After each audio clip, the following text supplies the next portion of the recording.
Sometimes I think that laughter is the best prayer that we can have at some moments. I love that energy in the midst of knowing that God's in the midst. Laughter sometimes is always a great healer. So there was a minister who died and was in line to enter the pearly gates of heaven. And in front of him was a guy who was in this jeans and tie-dyed shirt and had his baseball cap on backwards. And as the man in front of him got up to the pearly gates, St. Peter's standing there, and he asked him, so name, occupation, as he was asking each person. And he said, well, my name's Jason Weekly, and I was a cabbie for 30 years in New York. He looks at the roster and he says, oh, yes. And they bring him this beautiful silk robe and this staff that's encrusted with jewels and gold and invite him to enter in through the gates.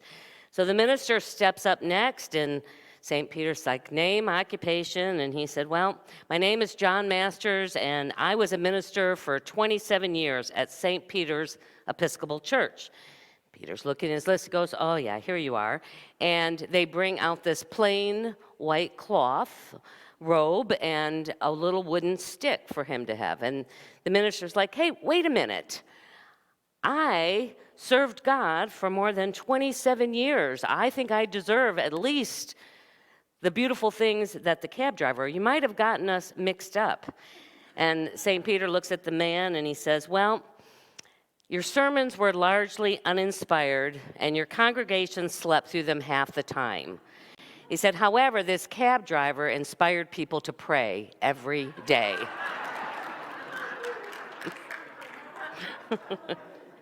So hopefully today you will feel inspired, so I don't, get dinged whenever that day comes.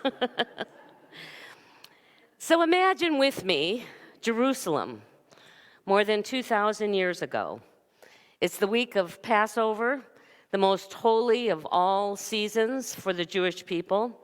And it's a time where hundreds of thousands flock into the city to celebrate and to bring their offerings on this holy occasion. It's certainly the most populated time of the year. And in addition to all the crowds that came in, the Romans have also brought in a lot of extra security and support. So it's teeming with Roman soldiers, too, walking around trying to make sure that order is kept. Jesus at this time is at the height of his popularity, with large crowds following him as he is making his way to this feast of the Passover. It would not be his first time, we're told. Like many who were in that faithful tradition, they would journey every year to Jerusalem for the Passover festival and festivities. And we're told Mary and Joseph were one of those people who went every year. In fact, when Jesus is 12, he goes for the first time with his parents, and they lose track of him. And after searching for a long period of time, they find him at the temple, holding his own with these priests that have been schooled for many years in the law and in doctrine. And Jesus is, at that young age, we're told, already sort of throwing it back at them and asking them questions that they have a hard time knowing how to respond. The crowd grew as Jesus made his way into the city. The more certain they were that he was the Messiah that they had been waiting for. The buzz was that he had performed many miracles. In fact, he had even risen people from the dead. Just a few weeks ago, word got out about Lazarus. He's even riding on the donkey that the prophet Zechariah had foretold the Messiah would do when entering upon Jerusalem to restore it to its full glory. They laid palm branches and robes in his path, symbolizing goodness and victory. And finally, believed that this was the one who would come and restore Jerusalem to its people and to destroy all of those who had, for millennia, persecuted them. I imagine for Jesus, it would have been a little different experience.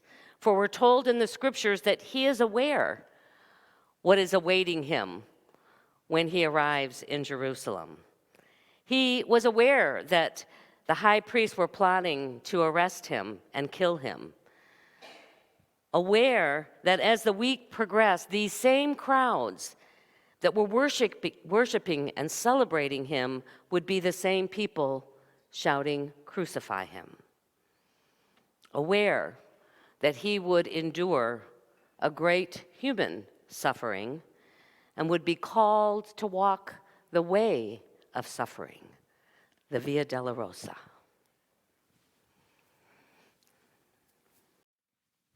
You know, that song ends with, he chose to walk the road out of his love for you and me. This has been the reason that people have understood for thousands of years that he was there to be worshiped, in this belief that Jesus sacrificed his life in atonement for our sins. Now, I don't have any doubt that Jesus loved humanity, loved and felt a deep connection to all of life.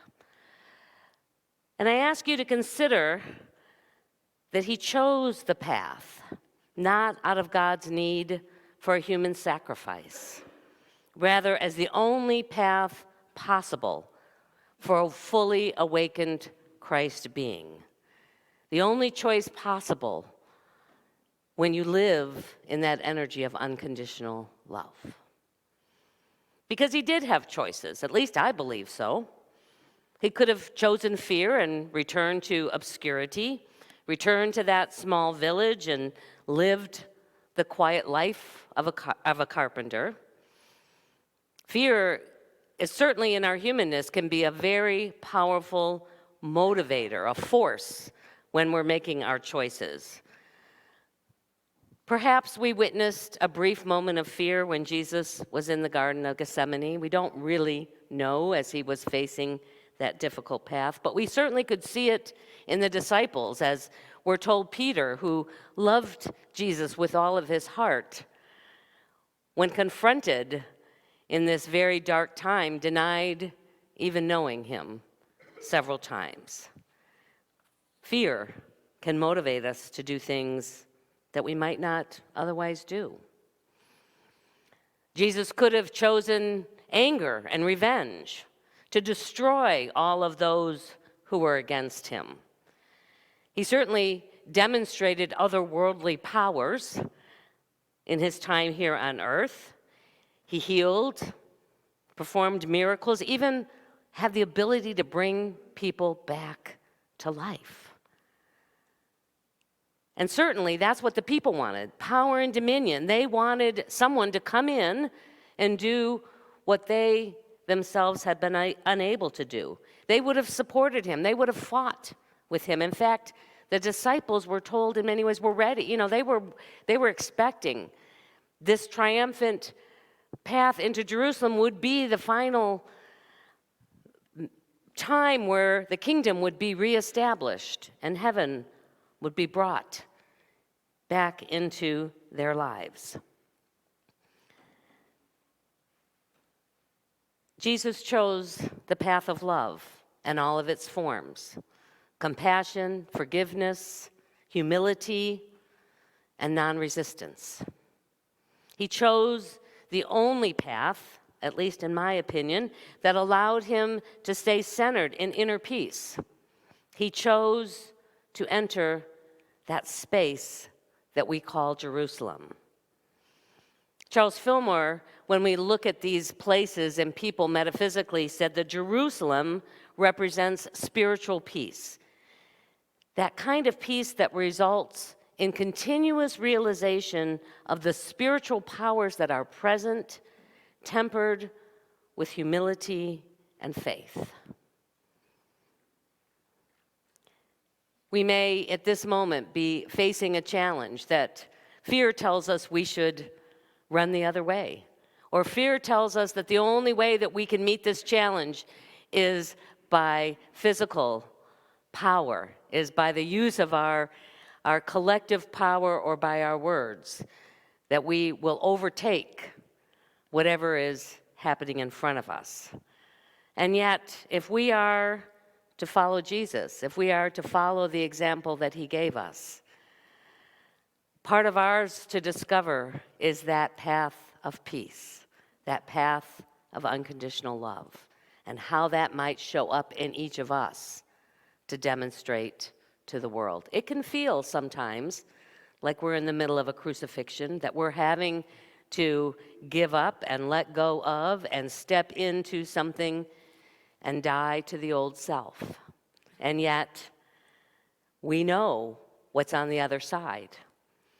And on the other side is the fully awakened spirit and energy of love within us. It is stepping in to that space where we can know anything is possible. And we already have everything we need within us. So as we move into a time of meditation, I'm going to invite each of you just to allow whatever challenge might be showing up in your life and to see how you can be with that challenge in the midst of whatever the storm is that's accompanying it, centered in that place of peace. So if you're willing, I would just invite you, you may want to close your eyes just to be able to move into that inner space and shut the door, or just set your gaze on some point in the room and just take a deep breath. The very breath, the very energy, the very essence of God, of spirit, that's always moving in and through you. That breath reminding you of your connectedness with all of life. And in this inner chamber, this place where there is peace, where there is the fullness of all possibilities, just rest for a moment. Let that peace wash over you. With each breath, it fills you in body and in mind. It is that peace that cannot be disturbed by any outer circumstance. It is the peace that passes all human understanding. And into this space, into the center of your own I am, that I that is always calm in the midst of a hurricane. Invite whatever challenge rises up in mind or in heart into this space. Allow it to show you what might need to be released in order to step into this challenge through the way of love. We might have to release our need to be right so that we can be loving. We might have to release our need to feel control in order to allow for something greater to rise into our experience. We might have to release our attachment to life being a certain way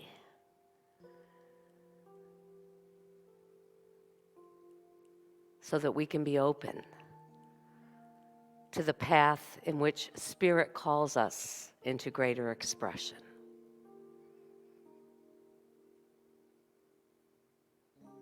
Allow this inner light and this unconditional love to illuminate in you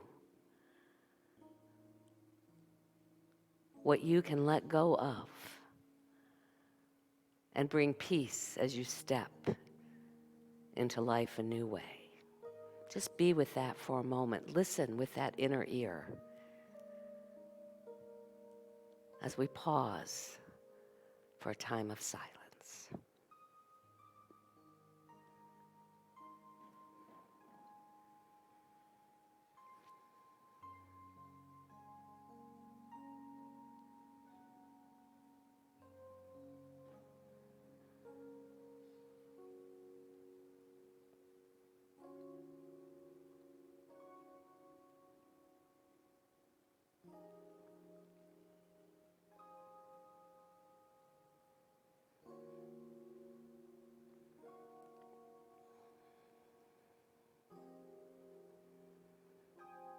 And as you begin to bring your attention back to this time and space, just allow that peace to abide in that sacred space of you, to be what accompanies you on this journey towards resurrection, towards new life, towards new ways of being.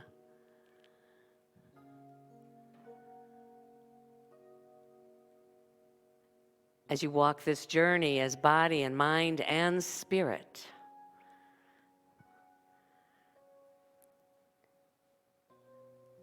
you bring your awareness back into this room and into this body that accompanies you on this journey. And just allow that sense of gratitude for whatever little glimmers might have come in this moment. And gratitude to know that this place within our being is always available to us. And with one more deep breath, whenever you're ready, you can open your eyes.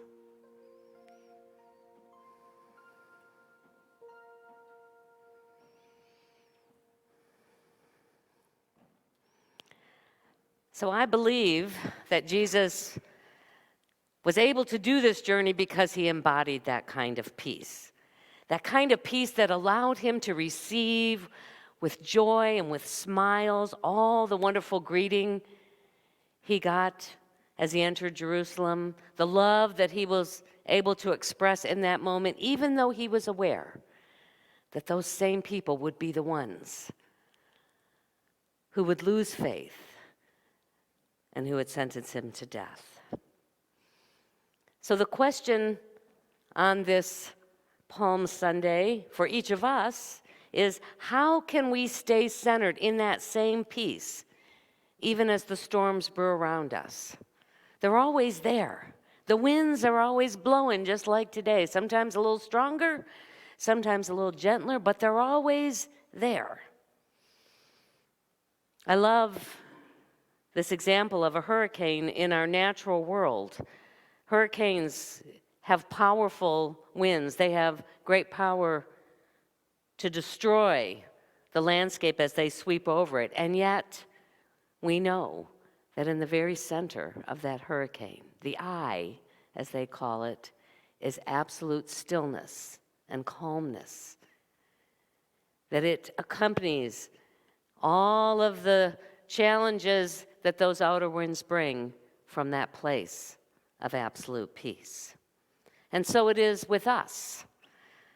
As the circumference of our storms blow around us, whether it's the winds of confusion or blame, whether it's those winds that blow hard because we're convinced we're right and others are wrong, in the center of all of that is our I am, is our place where absolute peace is ours, where we can experience whatever is going on in our lives from a place of peace and clarity and calm. Knowing this, it can help us be able to resist, to be able to let go of that need to be right or to make others wrong, to let go of that desire our ego often has of wanting to control, and so we seek to get power over whatever's going on in our life rather than power with, or even the fullness of knowing you are in complete power even when it doesn't show up in this human realm. You can experience the conflict from the very center of your being. And when we can do it from that place, we're capable, just as Jesus was, of authentic and loving action in the midst of what would seem totally opposite of that. This was the choice that Jesus made, and it's the choice that we are each called to make every day, in every moment, the choice of peace. And we're told, as Jesus was with the disciples after he had gone through this resurrecting experience, peace, it is what I leave you. Peace, it is what I give you. So claim and live this peace so that you too may rise to express all that you have been created to be. And so it is. And so we allow it to be. Well, we're going to switch our order of service up just a little bit here because, you gotta have that change. If you get too complacent in how things flow, you aren't as sharp. So here, today, we're going to move into our offertory call now, our opportunity for each of you to share with this ministry, certainly your love, and your love in the form that it comes in your support financially, support that these gifted people give us in sharing of their gifts and their puppies. Ziggy is allowed because Ziggy never barks, and Ziggy stays calm. This is what you need, the calm in the midst of all that music going. Ziggy just goes, yeah, I'm good, I'm calm. So today we're going to be passing the baskets because we've got our choir going to really lift our hearts and our minds in song here in a minute. So as the basket comes by, we would ask, you can place your gift in there or just place your energy or a card. If you give electronically, more and more people give that way. So just add your energy to it, knowing that you are one who supports the journey of this ministry and the journey that supports each person in arriving at their highest and best self. Let us take what we offer today into our hands and into our hearts as we bless it together. Divine love, through me, blesses and multiplies all that I have, all that I give, and all that I receive. Thank you, Father, Mother God. And there are some affirmations back there if you want to take one on your way out to bless you this week. Get them to come here next week. It's going to be a lot of fun. We got some good music and we got a good sermon, and it's going to be really cool. So why don't we all go ahead and stand up together, and we're going to do our peace song.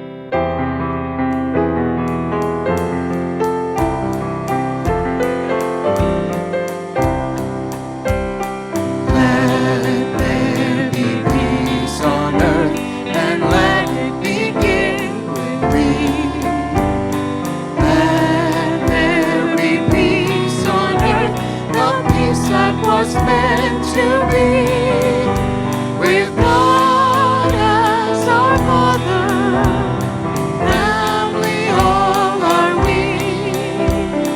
Let me walk with my family in perfect harmony. Let peace begin with me. Let this be the moment now.